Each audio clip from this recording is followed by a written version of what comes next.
Olá! Este programa especial vai analisar o filme Ensaio sobre a Cegueira. Nós vamos conversar com o diretor Fernando Meirelles e com acadêmicos e críticos para entender como é o trabalho de adaptação de obras literárias. Além disso, vamos investigar como o público interfere neste tipo de produção cinematográfica. Alô, Tereza, eu estou com as perguntas aqui e a gente vai respondendo uma por uma. Espero que você vá bem na sua banca. O Ensaio sobre a Cegueira é uma adaptação do romance do José Saramago, Ensaio sobre a Cegueira, e para mim é sobre a incapacidade humana de enxergar, né? De enxergar o mundo ao redor, de enxergar o próximo, de enxergar a si mesmo, né? A gente vive com filtros nos olhos, né? A gente vê o que a gente quer.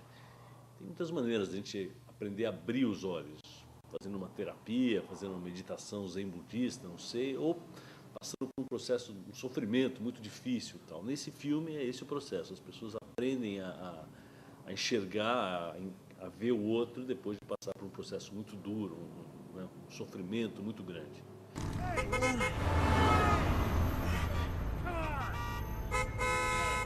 Então, eu li esse livro do Saramago em 97 e fiquei encantado, assim, fiquei muito impactado. Aquele tipo de livro que depois de uma semana você ainda está pensando, as imagens começaram a voltar e tal.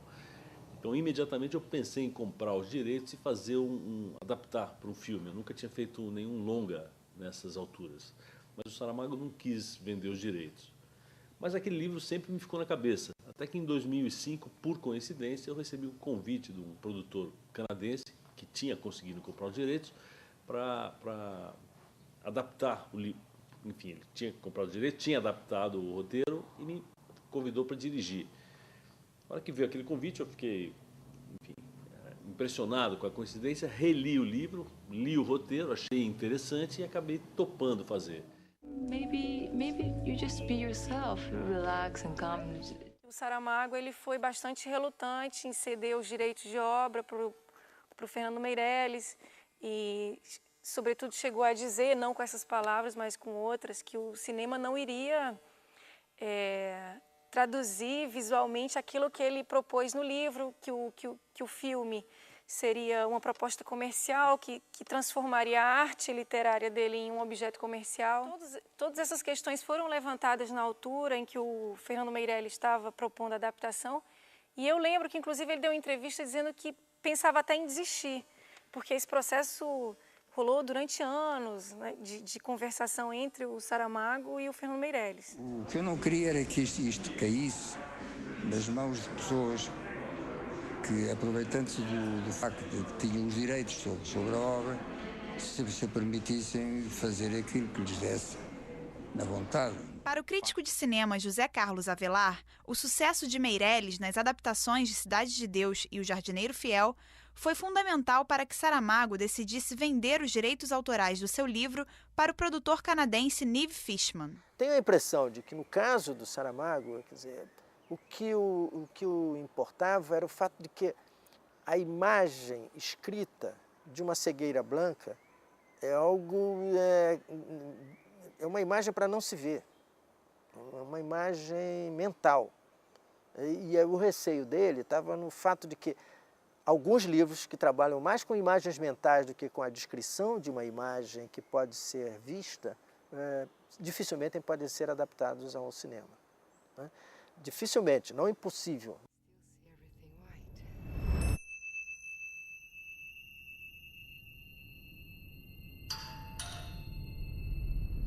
O canadense achou que ele era uma pessoa indicada para conseguir fazer isso, porque a notoriedade de Cidade de Deus, né, e do Jardineiro Fiel foram suficientes para que se depositasse confiança nele para esse trabalho, não apenas do ponto de vista econômico, mas que os atores convidados depositassem confiança suficiente para dizer, quero trabalhar com esse diretor nesse projeto.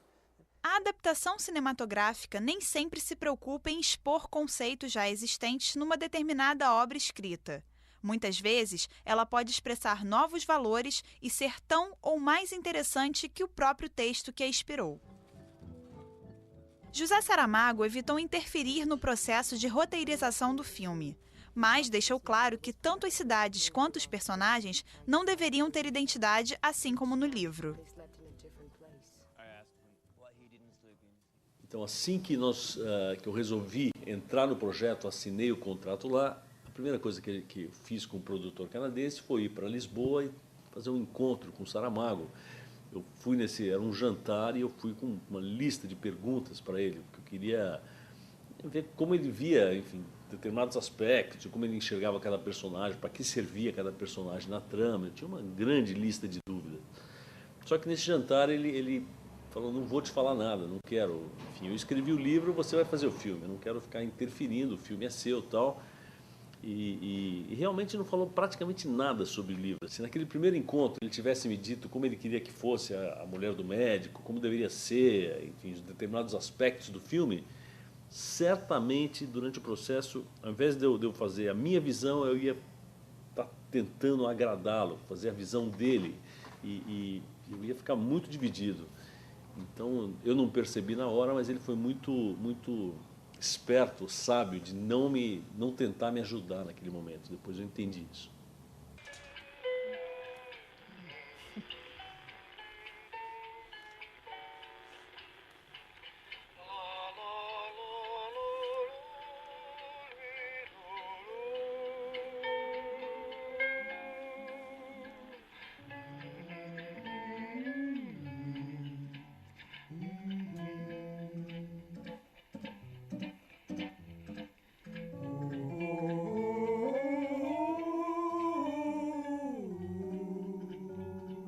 Fernando Meirelles alterou algumas cenas de ensaio sobre a cegueira, influenciado pela opinião de amigos e das plateias de Nova York e Toronto. Para ele, fazer sessões antes do lançamento do filme foi muito importante para medir a reação do público e avaliar se a mensagem do filme estava sendo compreendida pelo espectador.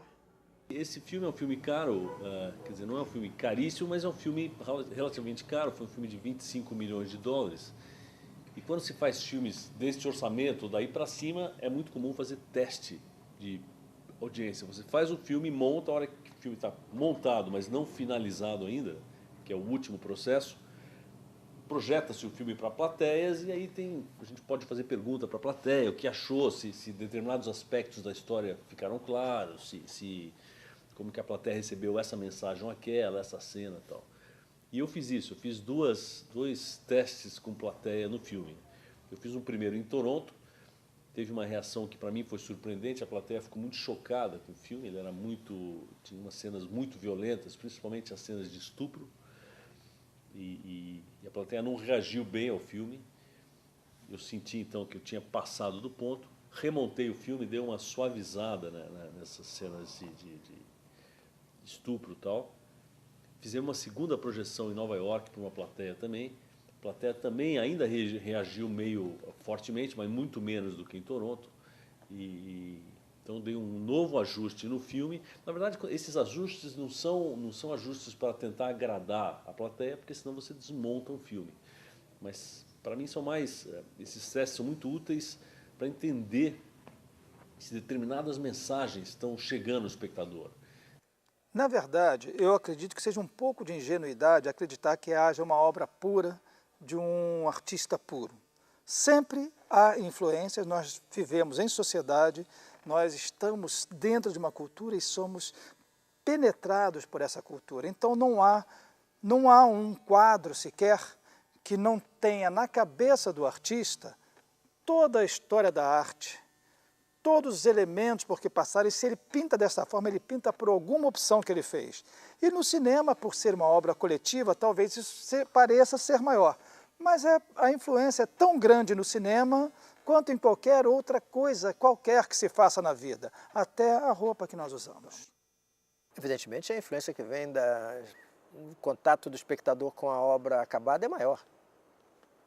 Digamos, eu posso ver um filme que um amigo me mostra enquanto ainda está finalizando o filme e trocarmos ideias. Eu dizer, gostei daquilo, gostei menos daquilo outro, acho isso, acho aquilo outro. Mas, na verdade, o que eu quis me referir no chão da palavra, que eu acho que é o essencial na obra de arte de um modo geral, é que quando ela está acabada, quando chegou à sua forma final, aquela forma que satisfaz ao criador, ela não terminou. Ela é um organismo vivo que passa a estabelecer com o espectador, de um modo geral, qualquer que seja ele, em qualquer momento que ele entra em contato com a obra, é uma relação viva, é uma troca de ideias, é uma discussão, é um debate. E a obra só existe, de fato, na medida em que um espectador comece a acrescentar alguma coisa.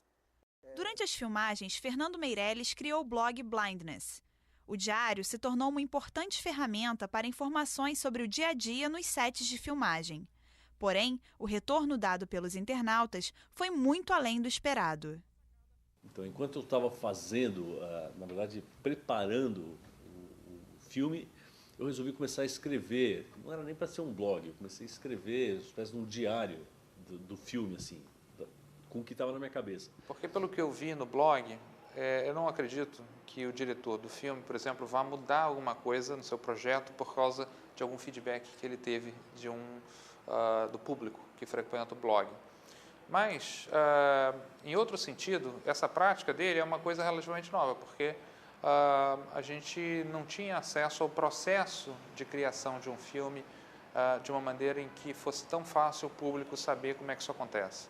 Então, nesse sentido, existe um certo nível de participação, não exatamente ativa, mas no sentido de se criar uma expectativa, no sentido do público se sentir envolvido com o processo criativo, ainda que eles não estejam determinando esse processo. Mas eles podem acompanhar, né, todos os percursos do diretor, coisa que não acontecia antes, quando você ia ao cinema para assistir o filme, pronto, e acabou.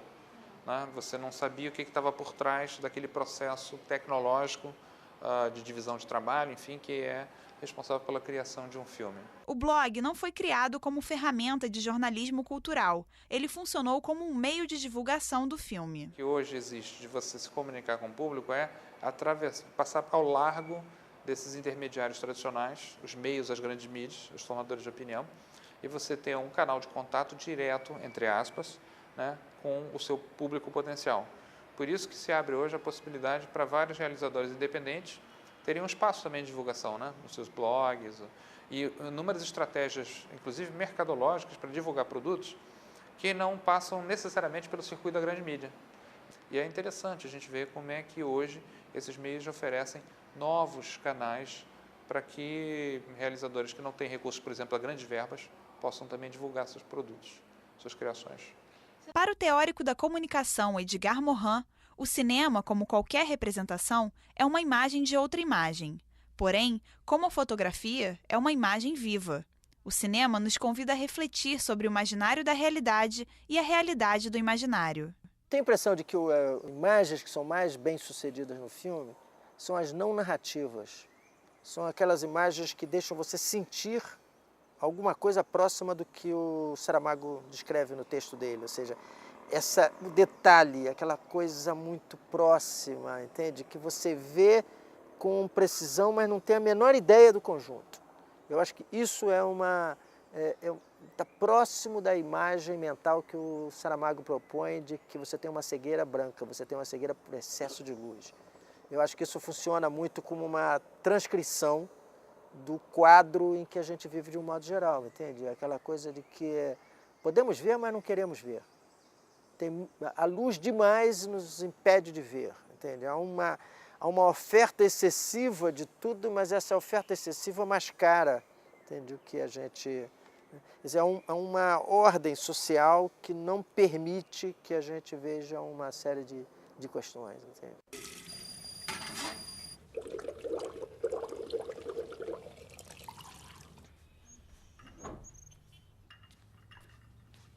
You're up before the alarm. Good morning. Yeah, I doubt it's going to be all that good. What's the matter? I can't see. What? Somehow that patient I saw yesterday must have infected me. That's impossible. Let me look. Here. Well, I don't see anything. Nothing. Nobody goes blind like that. Well, there's at least two of us now. Oh, God, no! What? No, God! Oh, God, no, you Honey, touched... No, no. I mean, it's infectious. No. I'm telling you, it's infectious. No, He sweetheart, gave it to fine. me. All right, It's all right. contagious. I'm Honey, not gonna get get sick. out I'm of not gonna get sick. I'm not gonna get I'm sick. I promise. thinking. I promise. Jesus, I Come on. spent the night in a It's all bed right. with It's you. all right. We'll take care of it. It's all right. It's all right. It's all right. Shh. I'm so okay. sorry. It's okay. I'm so sorry. It's all right. O Meirelles filma muito sem decupar a cena, colocando câmeras filmando de vários pontos de vista para depois escolher o pedaço de imagem que ele vai usar. E essa coisa que circula, me parece uma solução bem adequada à estrutura do livro, sabe? Como o livro procura se relacionar com o leitor. A fotografia do filme Ensaio sobre a Cegueira é surpreendente. Para o professor Leandro Mendonça, o diretor César Charlone desassocia a cegueira do preto e usa o branco para mostrar que há um excesso de luz sobre a realidade que a humanidade se recusa a enxergar. Eu acho que tem uma ideia de oposição entre o branco e o preto na fotografia. Essa oposição do branco e do preto como cores não associa, eu acho que durante o filme, o branco e o preto com um valor determinado. Isso é um pouco escorregadio do ponto de vista de você analisar o que o branco e o preto estão exatamente representando, ou o ambiente mais escuro. Se a gente pega o momento da violência, que é uma boa parte do filme, a maior parte das violências, as lutas, a violência sexual contra as mulheres, ela é feita em ambientes bem sombrios. E aí o ambiente sombrio também se associa a ambientes perigosos, há momentos onde você não tem controle porque não está vendo. E aí, naquele momento narrativo, usar o branco seria uma antítese, talvez, do efeito que o diretor queria sobre o público. Uma adaptação é automaticamente diferente e original devido à alteração do meio. A mudança da obra literária para o audiovisual pode apresentar a trama não apenas através das palavras, mas também com música e efeitos sonoros.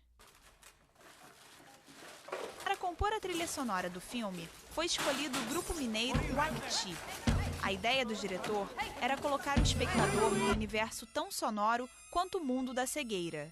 As sonoridades que marcam as músicas do Uacti provêm de instrumentos artesanais, como balões, latas de leite em pó e até garrafões de água, que compõem a criativa trilha sonora do filme.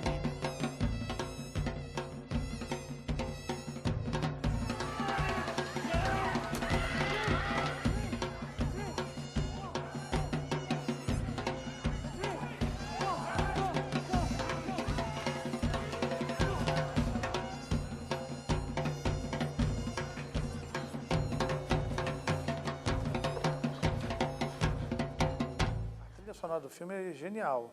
É genial por dois motivos. O primeiro porque ela tem todo o efeito dramático e você não a percebe, o que é muito difícil de fazer. E muito difícil de fazer com o tipo de música que o Uacti trabalha. Então eu acho que tem um trabalho muito grande do próprio grupo que fez a trilha, e um trabalho muito grande de finalização e de montagem na inserção desses sons em conjunto com as imagens.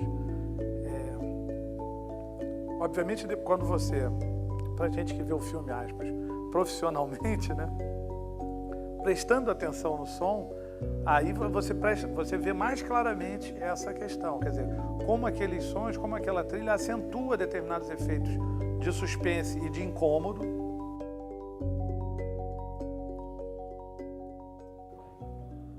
Ensaio sobre a Cegueira é um filme de 25 milhões de dólares e uma coprodução entre Brasil, Estados Unidos e Canadá.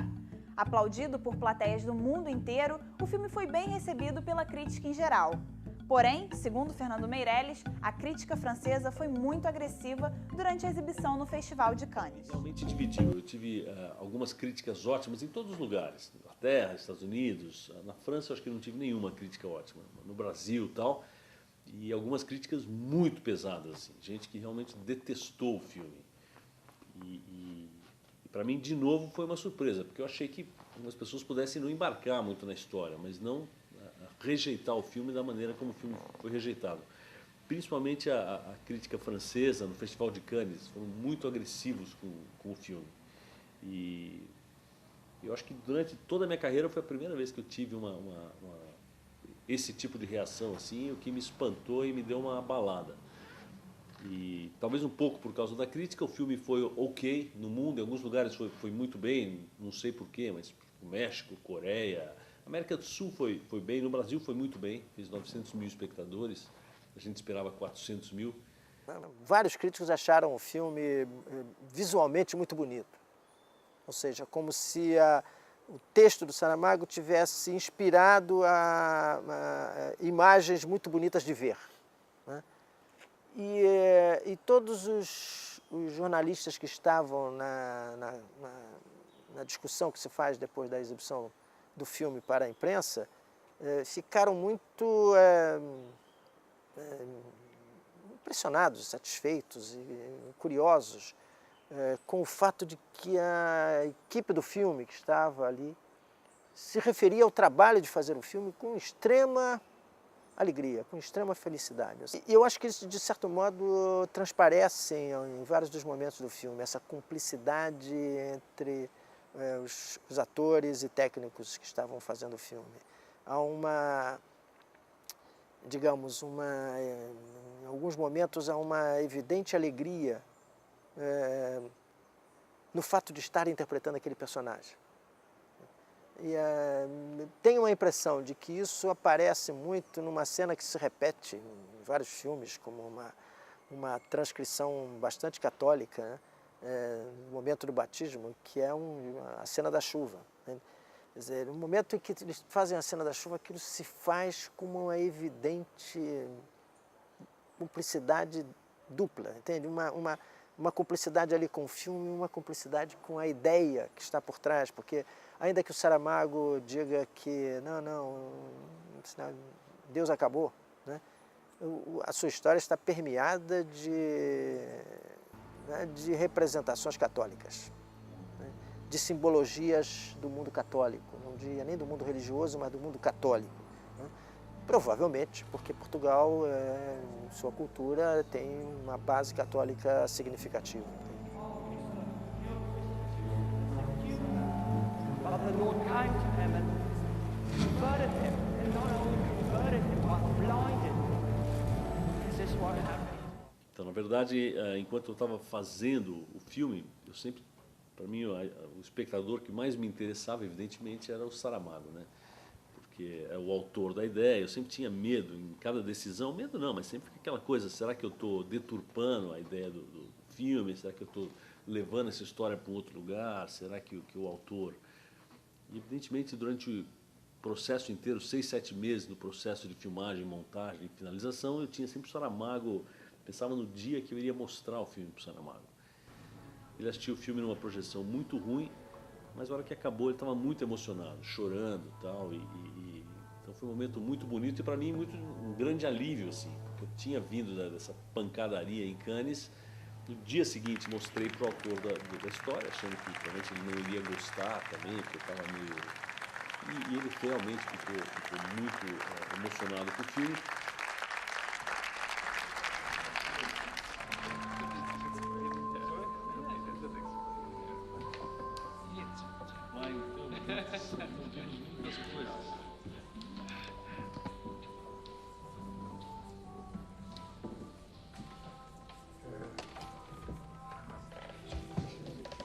César, estou tão feliz por ter visto este filme.